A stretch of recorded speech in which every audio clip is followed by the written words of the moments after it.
அன்பான தேவனுடைய பிள்ளைகளே, ஆண்டவராகிய இயேசு கிறிஸ்துவின் நாமத்தில் உங்களை வாழ்த்துகிறேன்.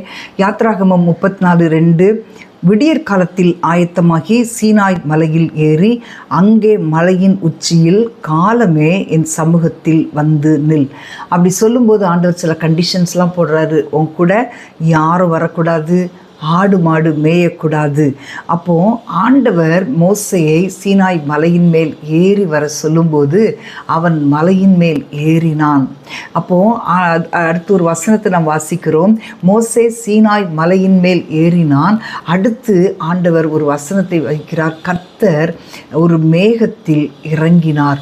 ஒரு மேகத்தில் இறங்கி வந்து கர்த்தர் மோசையோடு பேசினார். ஆமேன், ஹல்லேலூயா. நம்ம ஏறும்போது ஒரு ஸ்டெப் நம்ம ஆவிக்குரிய வாழ்க்கையிலே, ஜெபத்திலே, வேத வாசிப்பிலே நாம் ஏறி போகும்போது கர்த்தர் இறங்கி நம்மோடு கூட பேசுவார்.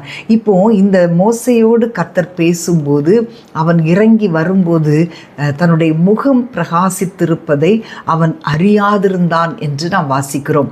அதே போல எலியாவுடைய வாழ்க்கையில் அவன் கர்மேல் பர்வதத்தினுடைய சிகரத்தின் மேல் ஏறினானாம்.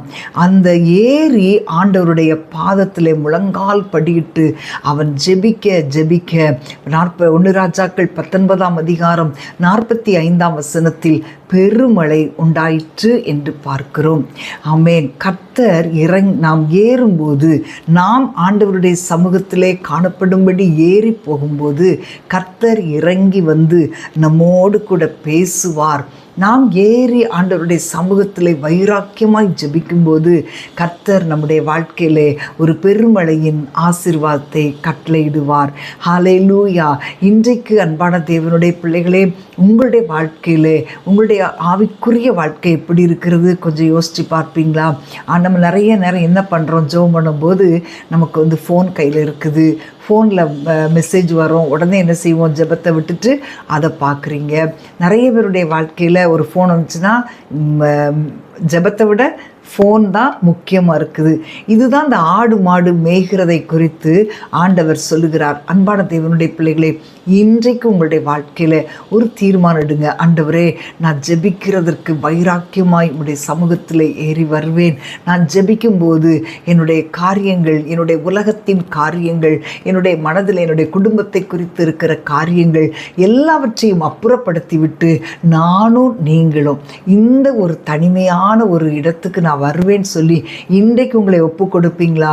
மோசே எத்தனை நாள் காத்திருந்தான், ஆனால் கர்த்தர் இறங்கி வரும்போது எவ்வளோ பெரிய திட்டங்களை வெளிப்படுத்தினார். நீங்களும் ஆண்டவருடைய சமூகத்தில் மோசேயை போல நீங்கள் வரும்போது, எலியாவை போல நீங்கள் ஏறி வரும்போது கர்த்தர் உங்களை கொண்டு பெரிய காரியங்களை செய்வார். நாம் ஜெபிப்போமா?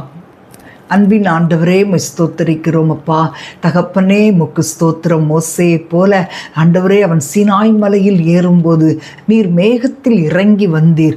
எங்களுடைய வாழ்க்கையில் ஆண்டவரே, நாங்கள் உம்முடைய சமூகத்தில் காத்திருக்கும்படி, நாங்கள் உம்மை தேடி ஏறி வரும்போது நீர் எங்களுக்காக இறங்கி எங்களோடு பேசுவீர்.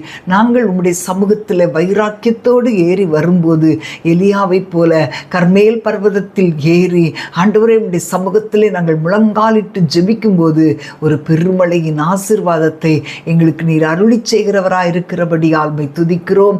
ஆண்டவரே, இன்றைக்கு யாரெல்லாம் ஒப்பு கொடுக்கிறாங்களோ அவங்களுக்கு நீர் அப்படிப்பட்ட அனுபவங்களை கொடுத்து ஆசீர்வதிக்கும்படி ஜெபிக்கிறேன். இயேசுவின் நாமத்தில் பிதாவே, ஆமேன், ஆமேன். அன்பான தேவனுடைய பிள்ளைகளே, இன்றைக்கு உங்களை ஒப்பு கொடுத்தபடினால் கர்த்தர் உங்களுடைய வாழ்க்கையிலே பலவிதமான ஆசீர்வாதங்கள், ஆவிக்குரிய ஆசீர்வாதங்களையும் உலக பிரகாரமான ஆசீர்வாதங்களையும் கொடுத்து உங்களை ஆசீர்வதிப்பார். God bless you.